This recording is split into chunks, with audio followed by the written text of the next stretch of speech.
Buenas tardes. Mi nombre es Santiago Jaramillo, soy investigador de la disciplina de fitotecnia de Cenicafé y en nombre de la gerencia general del doctor Roberto Vélez Vallejo, de la gerencia técnica del doctor Hernando Duque Orrego, de la dirección de Cenicafé el doctor Álvaro Gaitán Bustamante, de la disciplina de fitotecnia del doctor Fernando Farfán Valencia, quiero extenderles mi más sincera y calurosa bienvenida a este seminario titulado Cultivos biofortificados intercalados con café. Aprovecho la oportunidad para mandar un saludo muy especial a todo el equipo de Cenicafé, al servicio de extensión de la Federación Nacional de Cafeteros, a las cooperativas de caficultores, a los comités departamentales y municipales, a los productores de café y al público en general por asistir a este seminario sobre cultivos biofortificados. Aprovecho esta oportunidad también para mandarle un saludo muy especial al equipo de Harvest Plus en el Centro Internacional de Agricultura Tropical, a la doctora Meike Anderson, al ingeniero Jairo Arcos, en el CIMIT al doctor Luis Narro, a Alba Lucía Arcos, y también quiero extender un especial agradecimiento a los miembros de la disciplina de economía en cabeza del doctor Hugo Mauricio Salazar, la disciplina de experimentación en cabeza del doctor Carlos Gonzalo Mejía, a los ingenieros John Félix Trejos y Héctor Flavio Álvarez, cuyo apoyo ha sido fundamental para el desarrollo de este tipo de investigaciones en el tema que vamos a hablar hoy, acerca de cultivos biofortificados intercalados con café. Hoy me encuentro en mi oficina en Cenicafé para garantizar una buena conectividad y no tener percances al momento de la transmisión de este seminario, y he seguido todos los protocolos de bioseguridad que están sugeridos por la Federación Nacional de Cafeteros para evitar este tipo de riesgo biológico por motivo de la pandemia. El título de mi presentación es Cultivos biofortificados intercalados con café, mejore la nutrición familiar y obtenga ingresos adicionales. Sabemos que el bienestar de los caficultores es la principal misión de la Federación Nacional de Cafeteros y este es un tema muy relevante en este momento donde la seguridad alimentaria y la nutrición son aspectos fundamentales de ese bienestar que estamos procurando para las familias caficultoras. A lo largo de mi presentación voy a tratar algunos temas como datos cafeteros, los cultivos intercalados con café, toda la historia y lo que se ha generado en la disciplina en esta temática, algunas generalidades sobre los cultivos biofortificados y especialmente voy a tratar el caso del maíz híbrido biofortificado con zinc, el caso del frijol arbustivo biofortificado con hierro, hablando mucho sobre manejo agronómico y finalizaré con algunos aspectos económicos. Para empezar mi presentación quiero compartir con ustedes algunos datos cafeteros del Sistema de Información Cafetera de marzo 31 de 2020, en el que se reporta que el área sembrada actualmente en café es de 851.255 hectáreas, cultivadas por aproximadamente 540.876 familias, siendo la base económica de 603 municipios cafeteros en el país y de 22 departamentos. Ahí vemos la relevancia del café en Colombia, en donde tenemos unas áreas muy cercanas al 10% en áreas de renovación que ofrecen una oportunidad fundamental para diversificar los ingresos con este tipo de cultivos biofortificados intercalados. Y hablemos un poco de renovación de cafetales. Como parte de la estrategia más agronomía, más productividad, más calidad, es una premisa el tener una caficultura joven y productiva, donde 2 de los 8 puntos no negociables del manejo agronómico para alta productividad son la edad del cultivo y la época de renovación. Sabemos muy bien que los primeros 18 meses de levante es un periodo improductivo donde los agricultores tienen que incurrir en costos de fertilización, de deshierbas y demás, y de mano de obra, y por eso es fundamental que nosotros desde Cenicafé, desde la Federación y desde la Gerencia Técnica, les demos a los productores alternativas que les permitan ser competitivos, obtener ingresos adicionales en esta etapa improductiva del café y, por qué no, mejorar la nutrición familiar. Es una alternativa económica que la estamos promoviendo para para los lotes en renovación por soca común y por siembras nuevas, y principalmente, como les contaba al principio de la presentación, nos estamos enfocando en la producción de maíz híbrido y de frijol en las calles del café.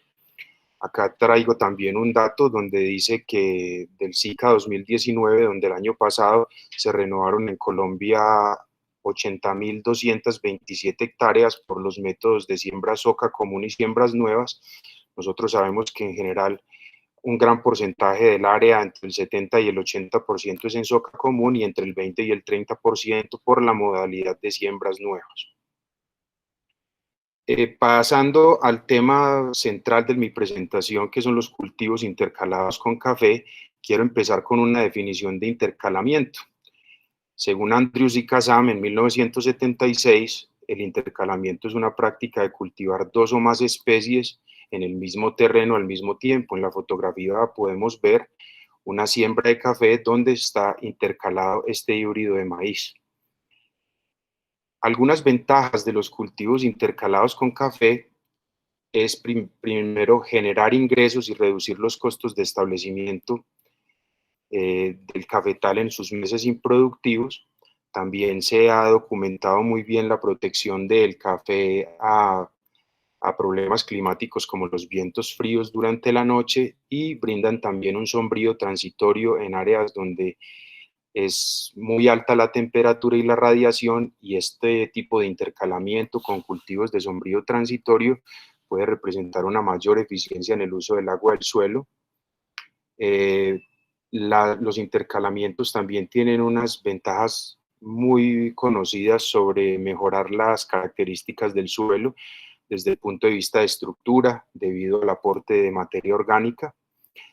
También algunos cultivos pueden aumentar la fertilidad de los suelos. Es el caso, por ejemplo, que vamos a hablar ahorita del frijol, el cual tiene una gran capacidad para fijar nitrógeno atmosférico y para aumentar la movilidad del fósforo.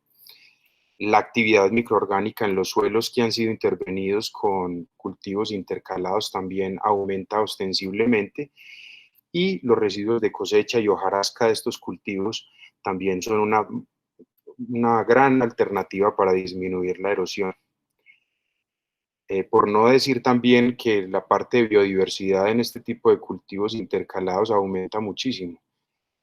Toda la fauna benéfica, insectos benéficos, polinizadores, depredadores y otros organismos empiezan a cambiar totalmente la dinámica de estos sistemas de producción, los cuales se ven beneficiados por la asociación de los dos cultivos. Quiero también comentar algo de los no negociables del manejo de los cultivos intercalados con café. Primero, el café siempre es el cultivo principal. Los cultivos secundarios serían los cultivos intercalados. Por eso siempre tenemos que velar por un manejo agronómico independiente por cultivo para evitar las competencias de café y que en ningún momento se nos vaya a afectar la productividad del café. Estos cultivos son recomendados para el sistema de libre exposición porque son cultivos que requieren buena luminosidad, y en sistemas agroforestales se verían limitados por la ausencia de suficiente radiación para ser altamente productivos. Siempre recomendamos, como lo recomendamos en el café, el uso de semillas mejoradas, de buena productividad, buena calidad y buenas características agronómicas. Los sistemas recomendados para manejo de suelos y preparación de suelos es la labranza mínima y la siembra chuzo, para evitar movimientos en el perfil del suelo que puedan aumentar la erosión. Siempre se recomienda que estos cultivos intercalados se siembren con el inicio de las lluvias. Allí hago un llamado a que todos los asistentes consulten nuestra página de Cenicafé en el portal de Agroclima, donde pueden ver las condiciones climáticas de las diferentes localidades para empezar a ajustar las fechas de siembra ideales de los cultivos intercalados con el inicio de las lluvias, ya sea en primer semestre, segundo semestre. También, como parte de los no negociables del manejo de cultivos intercalados, promovemos las prácticas de conservación de suelos, como es el manejo integrado de arbences, y siempre manejar estos cultivos con principios de agronomía para alta productividad, que lo vamos a hablar más adelante cuando veamos la parte del manejo agronómico, con factores determinantes para los altos rendimientos como son la densidad de siembra, la fertilización y el manejo integrado de plagas y enfermedades.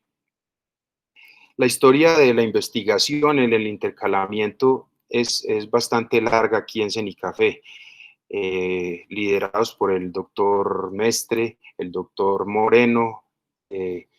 Salieron varias publicaciones que estoy compartiendo en este momento, en caso de que alguno de ustedes quiera revisar, como son los avances técnicos 220, 275, 369 y 375, donde se habla mucho sobre los partes técnicos de manejo del intercalamiento café-maíz. Y para las publicaciones sobre el intercalamiento café-frijol, recomiendo los avances técnicos 219, el avance técnico 222, el avance técnico 419 y el capítulo 11 del del libro de sistemas de producción. Bueno, ya pasemos al segundo tema de la presentación. Hablemos de los cultivos biofortificados. Es imposible empezar mi presentación de cultivos biofortificados sin mencionar que la historia de la biofortificación está muy ligada a la historia de un hombre, el doctor Howard Buys, de la Universidad de Stanford. Es un economista que ha trabajado por muchos años esta idea. El doctor Buys viajó a las Filipinas, al Centro Internacional de Investigaciones del Arroz, hace mucho tiempo, en los años 70, y encontró que todo el enfoque del sistema de centros internacionales se enfocaba mucho a la alimentación suministrando fuentes de carbohidratos, pero allí empezó a preguntarse qué tal sería empezar a buscar también una mayor calidad nutricional para combatir un problema que se denomina hambre oculta y que es algo muy impactante de las comunidades más vulnerables. Esta hambre oculta se caracteriza por deficiencias de vitaminas y de micronutrientes esenciales, y la estrategia del doctor Buys una vez en los 90 fue al IFPRI en Washington, fue enfocarse en los cultivos principales como maíz, frijol, arroz, trigo, yuca, sorgo y camote, empezando a buscar en los bancos de semillas cuáles de estos materiales, de la infinidad de materiales que tenían los bancos de semillas, tenían contenidos más altos de vitamina A, de zinc y de hierro, para empezar un programa de mejoramiento genético con materiales de muy buena adaptabilidad, buena productividad, para obtener semillas que tuvieran ambas características, que fueran altamente productivos, que tuvieran una calidad y una aceptación muy buena por los consumidores y por el mercado, y cuya cantidad de nutrientes esenciales como vitamina A, zinc y hierro fuera elevada para ayudar a combatir el hambre oculta. Es así como, como en 2003 el doctor Buys funda Harvest Plus, el cual es un programa enfocado al mejoramiento de estos cultivos biofortificados.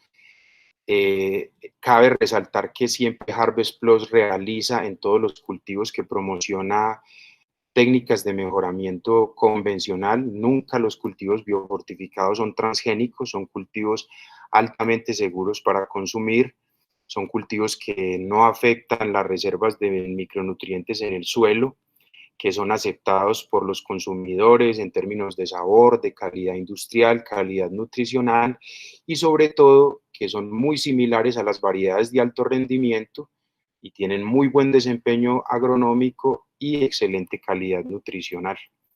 Entonces, prácticamente no se puede hablar de biofortificación sin hablar de todos los avances que ha tenido el doctor Buys, lo cual le mereció que en 2016 él obtuviera el Premio Mundial de la Alimentación. Entonces, quería empezar esa introducción con la historia de Harvest Plus. Hablemos del intercalamiento café-maíz. El intercalamiento café-maíz ha sido promocionado tanto en siembras nuevas como en socas, y quiero empezar con algunas cifras del maíz en Colombia. Colombia es el primer importador en Sudamérica de maíz. y es el séptimo importador en el mundo. Sabemos que gran parte de esas importaciones se dan en términos de maíz amarillo para la alimentación animal, pero también hay un porcentaje de las importaciones que corresponde a maíz blanco para consumo humano. Hablamos de un consumo per cápita de 30 kilogramos por persona año, un área sembrada en Colombia de aproximadamente 500.000 hectáreas, es el tercer cultivo en área. Primero está el café, luego sigue el arroz y de tercero está el maíz. Hay dos sistemas de manejo, el tecnificado y el tradicional, y un rendimiento promedio que, está, que es muy susceptible a ser mejorado. Acá hablamos de 3.6 toneladas por hectárea, pero más adelante vamos a ver que las nuevas ofertas de materiales nos permiten obtener rendimientos potenciales superiores a las 7, 8 toneladas por hectárea, y las importaciones en 2016 estuvieron en el orden de 4.6 millones de toneladas. Bueno, quiero empezar ya mi presentación contándoles que en 2019 la Gerencia General de la Federación Nacional de Cafeteros, en un convenio con el Centro Internacional de Mejoramiento del Maíz y el Trigo, el CIMIT, hicieron la liberación de este primer maíz híbrido biofortificado en zinc. Tiene mayores contenidos de zinc, contiene un 28% más de zinc que los maíces regulares, y en este momento está siendo producido por Semillas Guerrero en Palmira, por eso su denominación SG Bio H2, Semillas Guerrero biofortificado, y es un híbrido simple. Como características principales de este híbrido vemos que se utilizan más o menos 15 a 18 kilogramos por hectárea para obtener poblaciones entre las 50 y 55.000 plantas por hectárea, que es lo recomendado. Tiene un peso de 1.000 semillas de 240 gramos, un rendimiento potencial en asocio con café entre 6 a 8 toneladas. Recalquemos que en monocultivo estos materiales pueden llegar hasta las 12 toneladas por hectárea, pero en intercalamiento con café se reportan rendimientos entre las 6 y las 8 toneladas. Tiene un ciclo de emergencia cosecha en días de 171 días, es un maíz blanco y tiene como características mucha tolerancia a los virus del maíz, a problemas fungosos como cercospora, roya y el complejo de hongos de mancha y asfalto. Empecemos con la siembra, como lo hablábamos ahorita en los no negociables del manejo de los cultivos intercalados con café. La siembra siempre se recomienda que se haga chuzo, debe coincidir con la época de lluvias, se promueve la labranza de conservación para evitar la erosión y para conservar la humedad el mayor tiempo posible.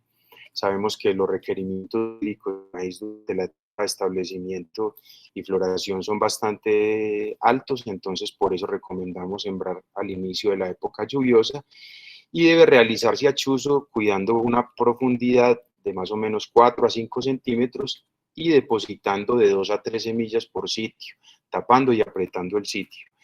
Es importante recalcar que dada la gran capacidad de germinación de estos materiales y el vigor inicial, con que siembren ustedes 2 semillas por sitio es suficiente, y así evitarían un raleo posterior. En los ensayos que venimos haciendo en las estaciones experimentales de Cenicafé hemos visto unos excelentes resultados en cuanto a germinación y vigor. Hablemos de la densidad de siembra de maíz intercalado con café. Ahorita les contaba que se siembran de entre 15 a 20 kilogramos, a 15 a 18 kilogramos de semillas por hectárea, y vamos a manejar con estas poblaciones entre 50 a 55.000 plantas por hectárea. Ahí vamos a trabajar básicamente el arreglo de surcos dobles, donde siempre está distanciado del café unos 50 centímetros, está el surco doble ubicado exactamente en el centro de la calle del café.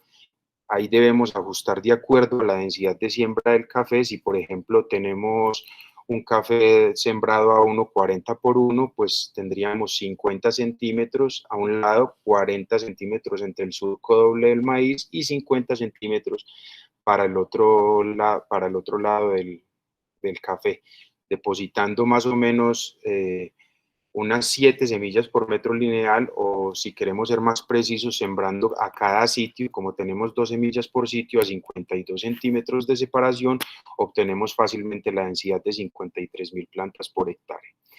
Es importante también que recalcar que el manejo se debe hacer de manera independiente, cada uno requiere su manejo específico.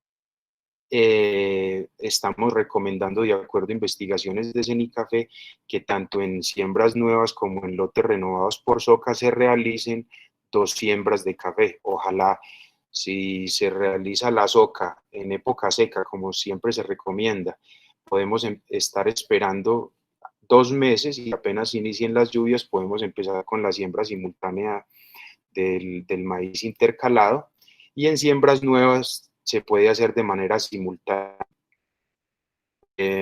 También estamos llevando a cabo algunos experimentos para ver el efecto de la densidad de población sobre los rendimientos para poder ser mucho más ajustados con las recomendaciones de población. Empecemos con la importancia del análisis de suelo. Estos materiales muchas veces responden a niveles de pH diferentes a los ideales para café, por eso se recomienda hacer el análisis de suelo en las calles del café.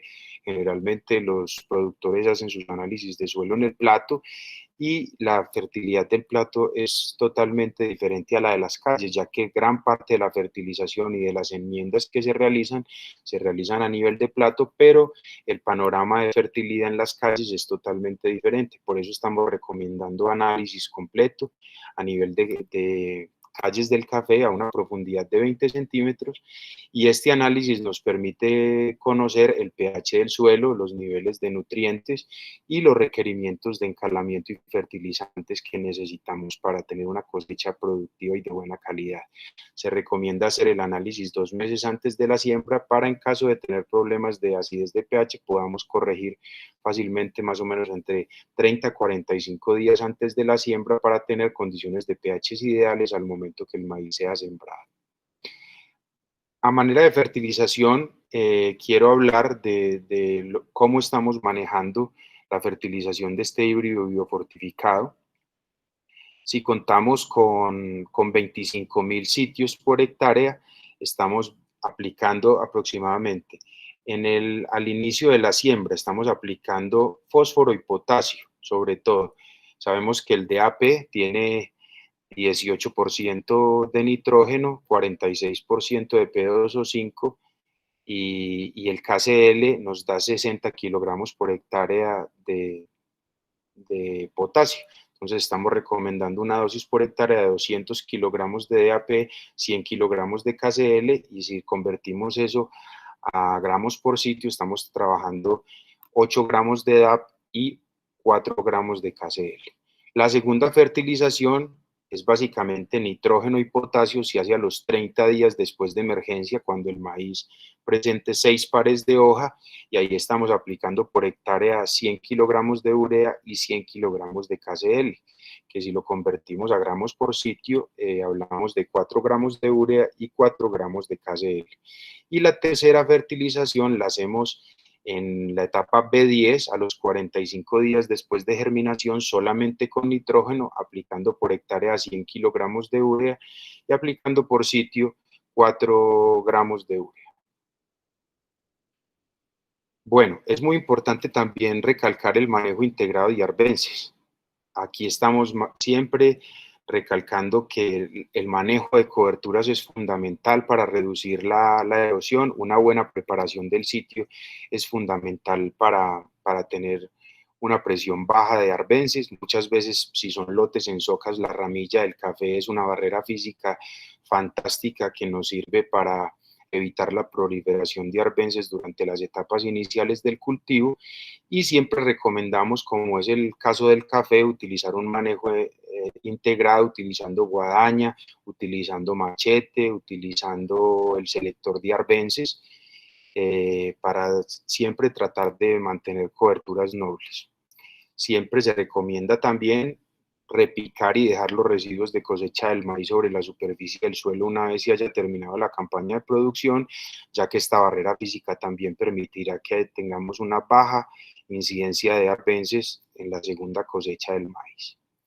El manejo de enfermedades y plagas, esto es un tema que es bastante extenso, pero quería traer a colación tres de los principales limitantes, como son los problemas de gusanos trozadores y tierreros, chizas, que muchas veces existen en nuestros cafetales, en los suelos de nuestros cafetales, pero nosotros hemos tenido muy buenos resultados con tratamiento de semilla con insecticidas sistémicos, donde prácticamente el motivo de aplicar este tratamiento de semilla es evitar las aplicaciones profilácticas de insecticidas después de la germinación, porque después de que tratamos la semilla, podemos tener unos 25 días de residualidad donde las plantas no van a ser atacadas por ningún insecto fitófago y donde esto va a permitir el establecimiento de enemigos naturales y nos va a evitar aplicaciones de insecticidas profilácticas que puedan afectar la fauna benéfica y que de pronto nos hagan caer en una espiral de aplicaciones para combatir estos problemas entomológicos. La principal plaga del cultivo de maíz, el gusano cogollero Spodoptera frugiperda, se están recomendando 2 liberaciones de tricograma a razón de 50 pulgadas por hectárea. Al momento de la emergencia es la primera y 15 días después hacer la segunda liberación de estas avispitas de tricograma también a razón de 50 pulgadas por hectárea. Hemos visto que en algunos ensayos observacionales con este maíz hemos tenido problemas con loras y otros pájaros al momento de la cosecha. Es por eso que muchas veces ya cuando el maíz está totalmente polinizado y la mazorca ya prácticamente está solo creciendo, recomendamos embolsar o cubrir las mazorcas, al menos de la periferia, o dejar algunos surcos trampas, porque las pérdidas por este tipo de pájaros ha sido bastante alto, al menos en los ensayos observacionales que hemos tenido en las estaciones experimentales de Cenicafé. El manejo de enfermedades y plagas se fundamenta mucho en la resistencia genética que yo les contaba ahorita que tiene este tipo de maíz. Es resistente a la roya, a cercospora, al miltosporium, a virosis. Entonces, adquiriendo una semilla certificada y de calidad de este híbrido, nosotros podemos garantizar que la parte sanitaria y de manejo de enfermedades va a estar bastante fácil y vamos a garantizar una muy buena sanidad en todas las etapas tanto de establecimiento como de producción del maíz. Y siempre recurrimos a las recomendaciones de los ingenieros agrónomos del servicio de extensión para hacer los análisis y las recomendaciones siempre basadas en un monitoreo de las enfermedades o plagas presentes en el cultivo. Para cerrar con la cosecha del maíz, estamos hablando que este es un maíz de aproximadamente un ciclo de 170 días para grano. Entonces, más o menos empezamos a mirar desde el día 160, monitorear la humedad para que una vez el grano tenga un 20% de humedad, empecemos a cosecharlo. Recordemos que estas programaciones con la información de la plataforma de agroclima se hace para que las siembras se hagan durante la época lluviosa, pero que la cosecha nos coincida con los periodos secos para tener muchas más facilidades para el secamiento del maíz. También hay algunas máquinas disponibles para el desgrane, equipos estacionarios o en caso de productores tradicionales se recomienda el desgrane manual. Una vez se cosecha el maíz, se puede utilizar la infraestructura también de secamiento como marquesinas o patios para bajar el maíz a una humedad de 15% y evitar problemas de calentamiento y pudrición y poderlo comercializar a un muy buen precio. Ahorita hablemos un poco de la parte económica de este híbrido biofortificado de maíz intercalado con café. En la distribución de los costos de producción, hablamos que un 61.6% corresponde a la mano de obra, que ahorita les voy a comentar. Aprovecho para agradecer mucho al doctor Hugo Mauricio Salazar de la disciplina de economía por suministrarme esta información. Luego sigue la semilla, teniendo una participación en los costos del 6.8%, el fertilizante, con el plan que les comenté anteriormente, 23.2%, el empaque 1.2%, insecticida 0.4%, herbicida a veces se utilizan para parcheos y esto 1.5% y un flete de 5.3%. Es así como el costo por hectárea de la mano de obra con el precio de hoy está alrededor de 3.279.667 pesos y los insumos 2.040.528 pesos, para un total de costos de producción de 5.320.995 pesos. Aquí está disgregada la mano de obra. En preparación del terreno se estiman 4 jornales, para la siembra 7 jornales, control de arbences 9 jornales, fertilización 7, la aplicación del fertilizante, el embolsado para valoras 2.5, la recolección, que depende mucho de la productividad, ahí pusimos más o menos un costo de 85 pesos kilo, y la parte de desgrane, secamiento y empaque también estamos teniendo en cuenta más o menos unos 27 jornales. En la parte de insumos, hablamos de que con 18 kilos o con 20 kilos de semilla por hectárea tenemos más o menos un costo en semilla de 360.000 pesos. En fertilizante utilizaríamos 14 sacos de fertilizantes. Sabemos que en el 2020 los precios de los fertilizantes han subido bastante en los últimos meses, por eso estamos hablando de 1.235.528 pesos para fertilizante. En empaques, calculando más o menos unas 200 estopas a 320 pesos, tendríamos 64.000 pesos. Insecticida es muy bajo, si trabajamos las liberaciones de tricograma, alrededor de 21.000 pesos, y energía más o menos estamos con selector de malezas y con glifosato sectorizados, parcheos sectorizados, unos 80.000 pesos, y un flete de 280.000 pesos. Con este panorama vemos que siempre la productividad es un factor fundamental para obtener una alta rentabilidad, y vemos que si por ejemplo acá en 2 escenarios, si produjéramos 7.000 kilos por hectárea, tendríamos unos costos más o menos de 5.171.861 y unos ingresos de 7.700.000, para una utilidad neta por hectárea de 2.528.000. Pero si ya el escenario cambia a 9.000 kilos por hectárea, que es fácilmente con un muy buen manejo de agronómico, podríamos estar hablando de unos costos de 5.468.528, dado que la parte de recolección, desgrane y empaque va a subir un poco los costos, pero tendríamos rentabilidades del orden de 4.431.472 pesos por hectárea, que es una opción bastante interesante para diversificar los ingresos de los caficultores en estos 18 meses improductivos donde el cafetal todavía no está produciendo.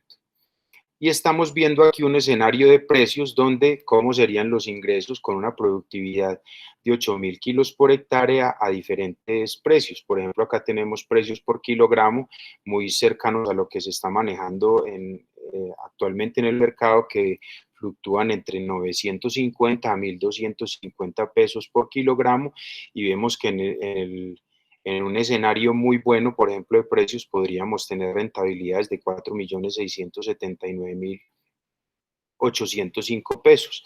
Y si el precio fuera muy bajo, pues allí básicamente tendríamos rentabilidades muy cercanas a los 2.500.000 de pesos por hectárea. Ahí se plantea un escenario con un costo más bajo de 665, pero sin embargo el margen por kilogramo sigue siendo muy atractivo. Pasemos ahorita al intercalamiento de café-frijol. Últimamente estamos trabajando con Harvest Plus, este frijol biofortificado con hierro. Ahorita les voy a hablar un poco más de este material. Estas fotos corresponden a la estación experimental La Catalina, y ahí podemos ver cómo cambia el crecimiento del frijol sembrado en surcos dobles a medida que pasa el tiempo en unos lotes renovados por soca común, y vemos también el efecto de la ramilla del café, cómo evita la proliferación de arbences en la calle. Entonces, ahorita lo hablábamos, esto es un factor fundamental para tener lotes bastante limpios. A manera de información, el frijol en Colombia es la leguminosa más consumida en Colombia. Hay muchos tipos de frijoles, mucha variabilidad en color, forma, tamaño, semilla, hábitos de crecimiento, potencial de rendimiento, pero nosotros en Cenicafé estamos promoviendo la siembra de frijol arbustivo, que está adaptado más o menos a unas condiciones entre los 800 a los 1600 metros sobre el nivel del mar, dado que son cultivos que son mucho más fáciles de manejar que otros tipos de frijoles. El consumo per cápita, hablamos de 3.7 kilogramos por persona año, un área sembrada de 90.000 hectáreas por año. El frijol tiene un rendimiento promedio, en 2018 reportó 1.4 toneladas por hectárea, pero estos materiales mejorados por CIAT y por Harvest Plus prometen rendimientos entre las 1,5 a 2 toneladas por hectárea, dado un excelente manejo agronómico. Los principales departamentos productores de frijol son Antioquia, Nariño, Cundinamarca y Santander, y estamos hablando de que todavía seguimos importando entre 15.000 a 20.000 toneladas por año de frijol, principalmente de Estados Unidos y de Perú. Bueno, como resultado de estas alianzas estratégicas con CIAT y con Harvest Plus, se está trabajando e investigando el frijol biofortificado 101, variedad Calima, que es un frijol que es con alto contenido de hierro, contiene más o menos 83 partes por millón y también tiene 44 partes por millón de zinc. En las características de este material, de este frijol biofortificado, de esta variedad, es que la adaptación está entre 800 a 1.800 metros sobre el nivel del mar. Se requieren entre 40 a 60 kilogramos de semilla por hectárea para obtener una población de más o menos 160.000 plantas por hectárea, que de acuerdo a los estudios del doctor Moreno aquí en la disciplina de fitotecnia, es la densidad máxima, donde en este momento con frijoles arbustivos no se afecta la productividad del café y también hay muy buenos rendimientos en el frijol. El peso de 1.000 semillas, de 100 semillas, son 240, rendimiento potencial de 1,5 a 2, y un ciclo de emergencia cosecha de 70 a 90 días, y es tolerante a las principales enfermedades que ahorita vamos a ver con un formato de grano rojo. Aquí vemos algunos apartes de los arreglos espaciales, también se manejan los surcos dobles, a una distancia de 50 centímetros de los tallos de café, una distancia entre surcos de 40 centímetros, y acá se conservan los mismos 50 centímetros de distancia al café para que no haya problemas de interferencia. Estamos hablando que más o menos se siembran 2 semillas por sitio y estaríamos hablando de 5 a 6 sitios por metro lineal para tener una población, como se muestra aquí, entre 10 a 12 plantas por metro lineal. Se recomienda también sembrar a una profundidad entre los 3-4 centímetros y con muy buena humedad de suelo. Como en el caso anterior, la importancia del análisis de suelo es fundamental. El frijol tiene unos rangos de pH que son entre 5 y 7, por lo tanto, si nosotros tenemos pHs cafeteros clásicos de 4.5, 4.7, nosotros tendríamos que empezar a analizar la fertilidad de la calle, donde básicamente tendríamos que mirar el pH del suelo para ver si hay que hacer algún tipo de encalamientos con cales dolomitas a razón de 500, 800 kilogramos por hectárea para acondicionar el pH entre 30 a 45 días antes de la siembra del frijol para no ir a tener problemas. Se recomienda un análisis completo tipo 3 en el que también se incluyan algunos micronutrientes, porque si bien en el café no es tan relevante este tipo de análisis tan completos, para el frijol muchas veces los suplementos con fertilización foliar sí los requieren.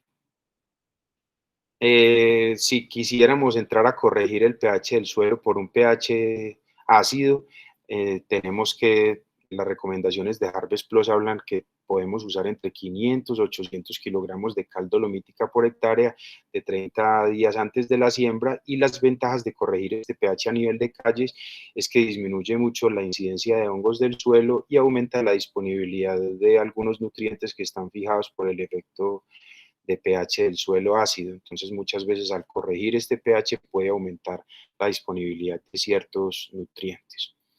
La fertilización que recomienda Harvest Plus está dividida en dos aplicaciones. Una primera fertilización al momento de la siembra, donde utilizamos una mezcla por hectárea de 50 kilogramos de urea, 50 kilogramos de DAP y 50 kilogramos de KCl. Algunas personas que quieran manejar grados, se puede trabajar un grado de 21, 15, 20 y una segunda fertilización que se realizará 30 días después de la siembra a razón de 50 kilogramos de urea por hectárea y sabemos que el grado de la urea es 4600.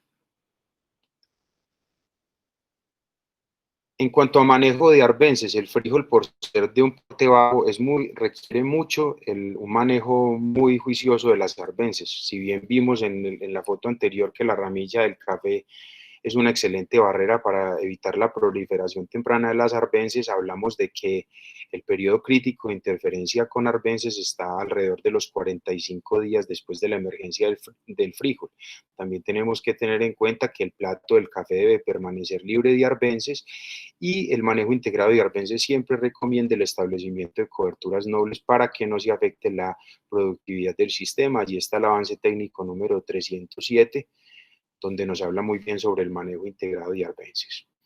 También tenemos que tener en cuenta que debemos aprovechar las coberturas muertas como las ramillas después del soqueo, los residuos después del cultivo. Sin embargo, por motivos de sanidad, nosotros recomendamos que la cosecha del frijol se retire toda la planta, porque están susceptibles a enfermedades fungosas. Muchas veces si dejamos los residuos de cosecha del frijol en las calles del café para la segunda producción de frijol, ya podríamos vernos afectados con algunos problemas fitosanitarios, especialmente algunos hongos. Se recomienda hacer un control selectivo manual, con guadaña, con selector, muy cuidadoso para no ir a afectar ni el café ni el frijol.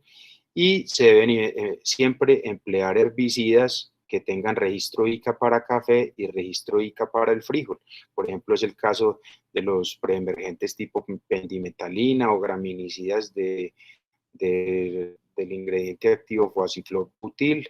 Es muy importante, estos dos elementos, por ejemplo, tienen registro ICA tanto para café como frijol y se debe utilizar siempre una dosis mínima recomendada para los cultivos que sea recomendada por un ingeniero agrónomo del servicio de extensión que pueden darle recomendaciones muy acertadas de cómo hacer el manejo.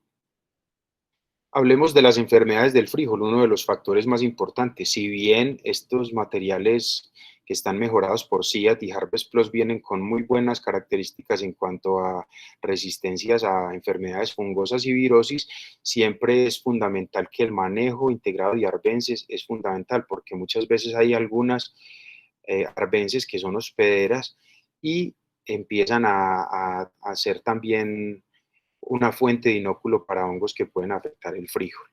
La variedad del frijol biofortificado Bio 101 es tolerante a las enfermedades más comunes, como es la roya, la antragnosis, la mancha angular y el virus de mosaico común y virus del mosaico amarillo dorado.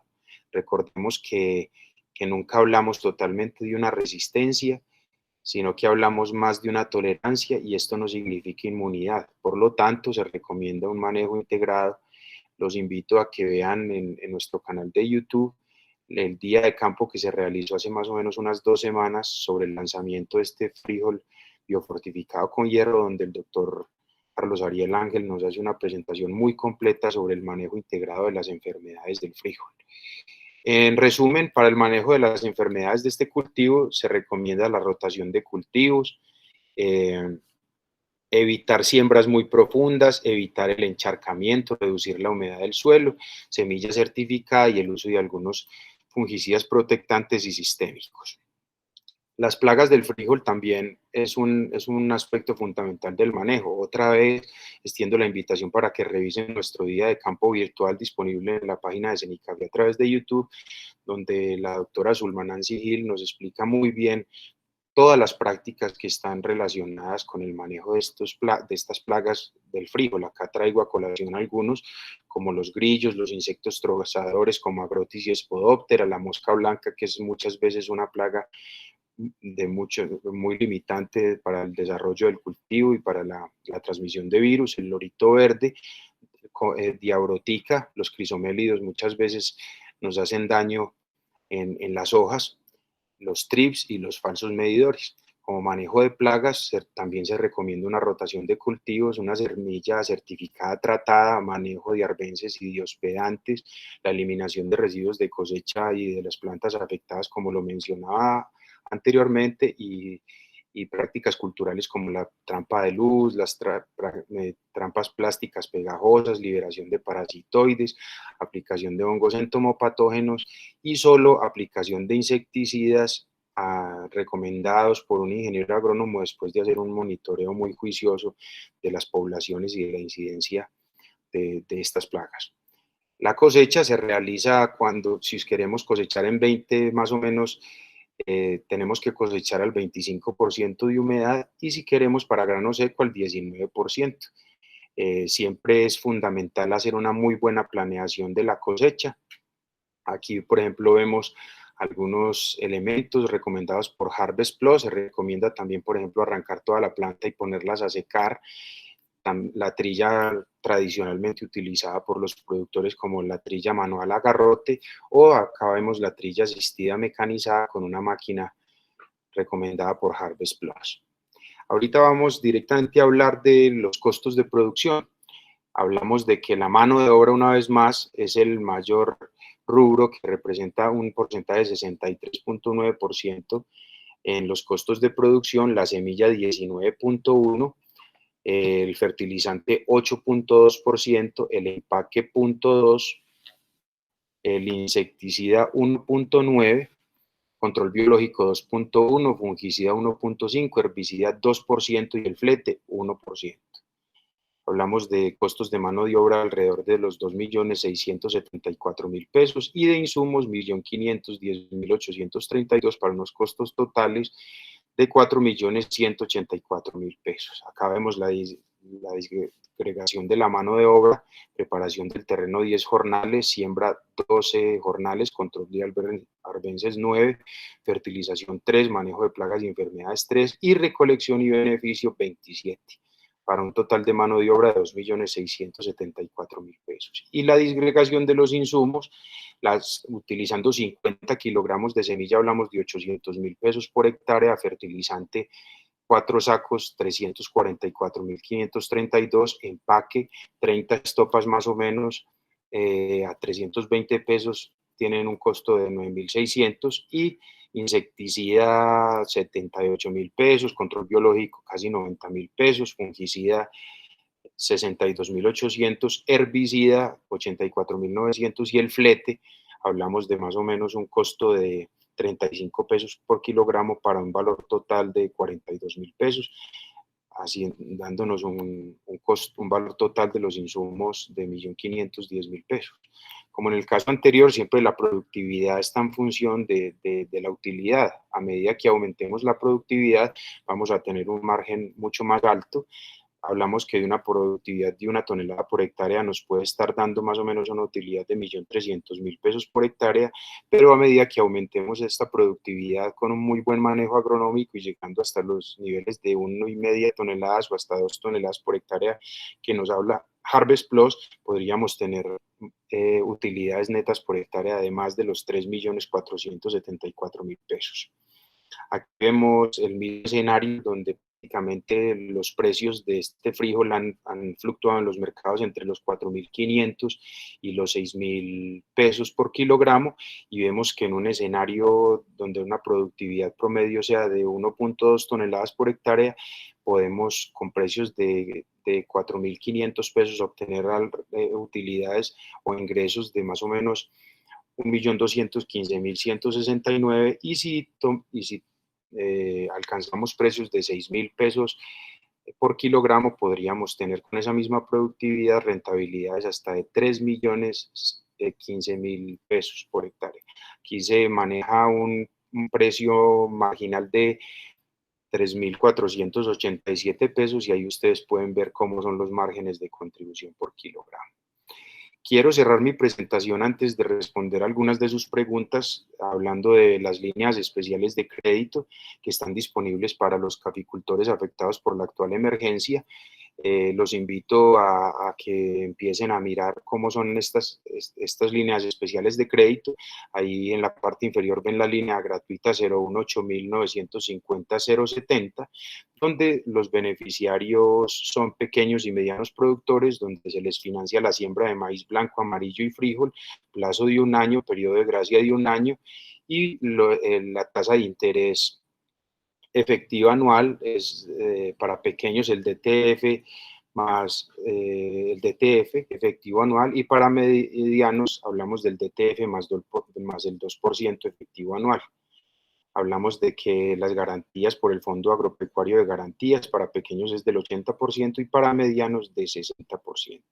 Agradecerles mucho por su asistencia a este seminario. Nos quedan 10 minutos para responder algunas preguntas del público. Aquí ya empecé a recibir algunas preguntas por chat, y agradecerles a todos ustedes por su los invito a revisar la página de Cenicafe, www.cenicafe.org, la página de Agroclima, cenicafe.org, y algunas redes sociales como es el Twitter y el Instagram, que es donde pueden encontrar información acerca de la temática que manejamos el día de hoy. Voy a empezar a revisar las preguntas del chat para empezar a dar respuesta a algunas de las preguntas. Primero tengo una pregunta del señor Juan Arias, que dice: desde el punto de vista de rendimiento, ¿el SG Bio H2 puede competir con otros híbridos como por ejemplo el P3048 y el DK399? La respuesta para Juan es que en este momento estamos prácticamente evaluando algunos materiales de CIMIT. Sería muy interesante de pronto mirar cómo es la diferencia en productividad de este híbrido biofortificado versus los materiales que mencionas, pero desde el punto de vista de los experimentos que tenemos en las estaciones de Cenicafe, vemos que los rendimientos pueden ser muy, muy competitivos, superando las 7 y las 8 toneladas por hectárea. Raúl Jaramillo dice: si se incluye un fertilizante con zinc, ¿se mejora la respuesta del contenido nutricional? Es muy válida tu pregunta. Siempre tenemos que tener en cuenta que las cantidades que estos cultivos biofortificados extraen del suelo son muy bajas, y prácticamente son cantidades muy similares a las que extraen los cultivos tradicionales que siempre hemos manejado. La ventaja de los cultivos biofortificados es que, a pesar de que la absorción de estos micronutrientes del suelo es baja y no afecta la fertilidad, sí fija mayores contenidos de estos micronutrientes en la semilla, por lo cual le confiere algunas características mejores en cuanto a la calidad nutricional del grano. Sebastián González pregunta: ¿cómo es el procedimiento para tratar semilla con insecticidas sistémicos? Bueno, esta es una pregunta muy interesante. Tenemos varios insecticidas que han sido recomendados históricamente para maíz del grupo de los neonicotinoides, principalmente la molécula Thiamethoxam, donde la puedes encontrar en varias presentaciones, y dependiendo de la concentración del producto, prácticamente tú pones en un plástico la semilla y trabajas la dosis del producto específico con unos guantes, con tapabocas. Estos son productos que vienen en una especie de goma, y de acuerdo a las dosis por kilogramo, tú con unos guantes podrías impregnar fácilmente la semilla y dejarla secar unas 2 horas a la sombra, y si se garantiza una muy buena cobertura, esto permite que una vez las semillas sean sembradas, el producto sea absorbido por las raíces y sea sistemizado a otras partes de la planta, dándote una buena protección contra los insectos fitófagos en las etapas iniciales de establecimiento del cultivo. Darío Serna nos pregunta: ¿por qué altura tiene mejor comportamiento? Bueno, si habláramos tanto del maíz como el frijol, le estamos recomendando altitudes entre los 800 a los 1600 metros sobre el nivel del mar, que es un rango de adaptabilidad bastante amplio y que corresponde mucho a las condiciones que podemos ver en la zona cafetera colombiana. Clara Inés Trujillo nos pregunta: ¿cuál es el aporte de nutrientes de frijol al suelo? Muy buena pregunta, Clara Inés. Estamos hablando que El frijol tiene una capacidad de fijación de nitrógeno atmosférico muy variable de acuerdo a las condiciones del suelo, pero se puede hablar entre 40 a 70 kilogramos de nitrógeno por hectárea principalmente, y los mayores niveles de fijación se te darán en prefloración y en floración. En estos materiales de frijol, la floración se da alrededor de los 45 días después de emergencia. Fabio Alonso Guaregui Fuentes dice, teniendo en cuenta cafetales con sombrío, ¿hasta qué porcentaje de sombrío sería viable económicamente para hacer siembras de maíz o frijol en socas de café con sombrío? Lo hablamos al principio en los no negociables, Fabio, de que estos son materiales que están recomendados para el sistema de libre exposición. ¿Por qué? Porque muchas veces si miramos, por ejemplo, el frijol es una planta C3 y requiere bastante luz. Si tuviésemos estos cultivos bajo sombra, la actividad fotosintética se vería limitada, también podríamos tener algunos problemas de humedad relativa que favorezcan la proliferación de hongos y no tendríamos las productividades esperadas con estos materiales. Si tienes un sistema agroforestal, es mucho más recomendable que estos materiales se siembren como monocultivo en las huertas o en sitios donde realmente puedan recibir una buena radiación solar. Bueno, aquí culminamos con las preguntas. Muy agradecido por su asistencia. Me encanta saludarlos y les deseo una feliz semana.